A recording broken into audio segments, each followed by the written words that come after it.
Hello everyone, I'm your Mauser man, and if you've been following this channel for any length of time, you've probably realized that one of the bigger topics that I talk about on this channel is surplus ammo and its usefulness. I do a lot of surplus ammo reviews, and in fact, that's what I started this channel doing. I've since branched out from that a little bit, but that's still going to be a major focus of this channel for a long time.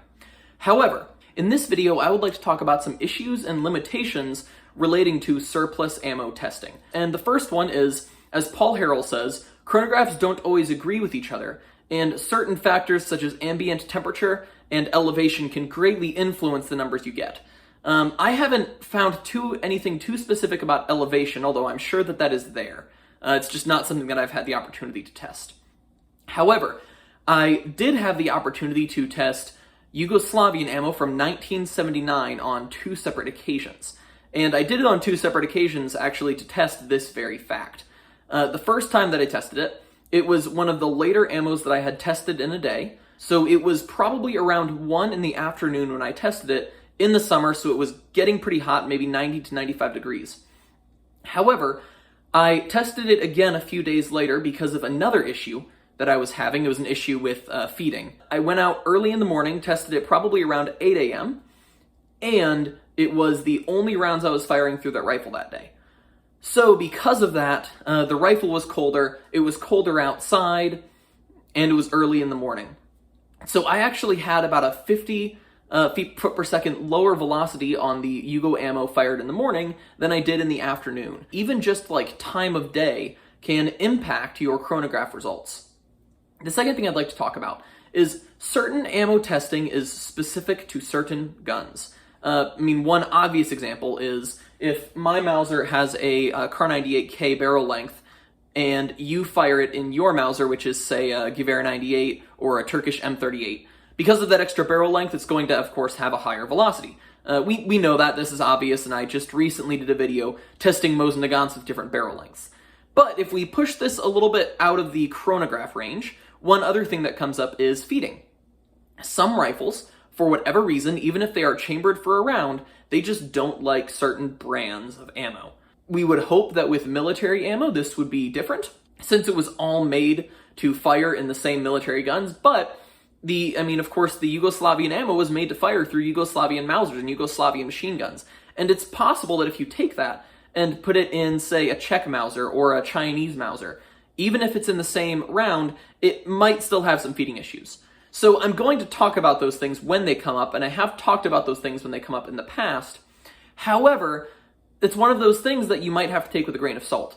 I've even experienced how two guns from the same manufacturer, in this case they were both Palmetto State Armory AR-15s, but in the same sense, the same ammunition did not work the same in both rifles. This was due to break-in period, one of the rifles was brand new, as well as just different rifles like different ammo. And that's kind of the reality of firearms. The final thing I would like to talk about is that there are two matters that greatly affect surplus ammo and can change from one box of ammo to the next box of ammo. And those are storage and production. So let's talk about production first and storage second, but I believe storage is actually the most important. The big deal with production is that production can change even in one country from factory to factory and from year to year. So I have two videos up on Chinese ammunition. They were both manufactured in the same year. However, they were manufactured at two different factories or two different arsenals.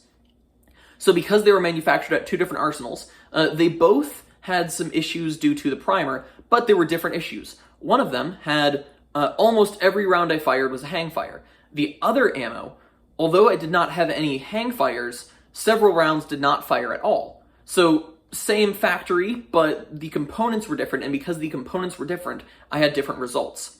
So if I post a video on Egyptian 8mm ammo, you might look at that and say, oh, well, that means Egyptian 8mm ammo is bad. It doesn't necessarily mean that, because there were two Egyptian factories that made 8mm ammo. The other thing that can affect the production is the date. In one obvious example that I've seen, I fired Yugoslavian ammo from 1979 and 1978, both from the same factory. But the ammo from 1979 had a higher velocity, even when I shot it in the morning. I measured everything, of course, and I think, if I remember correctly, there was a difference in powder in the 1979 ammo, but you can go watch those videos and find out. Another thing I should talk about for production is the year of production can greatly change how well it was produced. Ammo produced in Germany in 1945 is not going to have the same quality as ammo produced in Germany in 1938, or even probably the 1950s and 60s and on. However, in my personal experience, the largest factor in whether or not surplus ammo has gone bad, and I'm specifically talking about the primer here, is storage conditions. So that can mean things like moisture and temperature. So for moisture, I fired the Egyptian 8mm ammo, and that first batch of ammo that I had appeared to have gotten some moisture at least into the box, although the rounds themselves didn't look very tainted. So I'm not entirely certain what was going on with that ammo. However, from my observation, it looked like some moisture had gotten inside of it. Temperature is another very large factor. The main story that gets circulated for why Turkish ammo fires at such a high velocity compared to others is because it was stored in very hot conditions, and that caused the powder to break down. I don't know how much validity there is to that, but that is the most common claim surrounding that ammo. Remember, this isn't just about how long it has been in storage. It's about what were the conditions that it was stored in. You know, some Spam cans were sealed perfectly all the way around, that when you break them, it's like opening a can of Pringles, you hear that tss noise. However, that is not all ammo. Some ammos, the top of the can is basically just soldered on, and that solder gets loose and wears over time. So eventually it opens and it's exposed more to the elements than the other ammo. Some ammos are never even stored in sealed ammo cans at all. So with those ones, they are not going to have the same conditions as other ones. So with those ammos, the storage conditions will vary greatly, again due to their storage. However, from one specific country and even year to the next, usually the exact method of its storage won't necessarily change. But one big thing that does change is what happens after it left the country. So in the case of the Egyptian ammo that I received, I ordered it from a major retailer. For all I know, in their factory it got moisture, or in the place where they had been storing it in their warehouse, it was a humid place and they had opened the cans, and even though they opened the Spam cans, they just kind of set them on a shelf. We don't know the storage conditions of all of these things, which led me, when I found Egyptian 8mm ammo in a different setting, I tested it, and every single one of those rounds fired perfectly.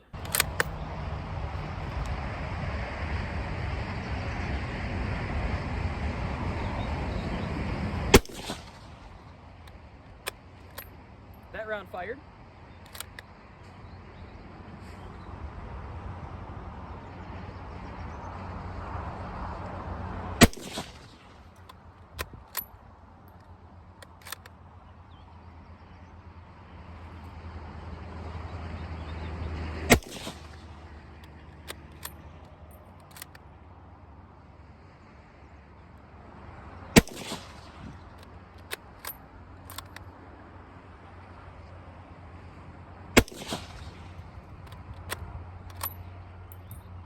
So the second batch of 8mm that I found, I went to the gun show, and basically at the gun show, the guy had a large open Spam can, kind of this size, and it was sitting on his table, and inside of it was just full of this Egyptian ammo. It was an original Egyptian Spam can, and that was what he was selling it out of.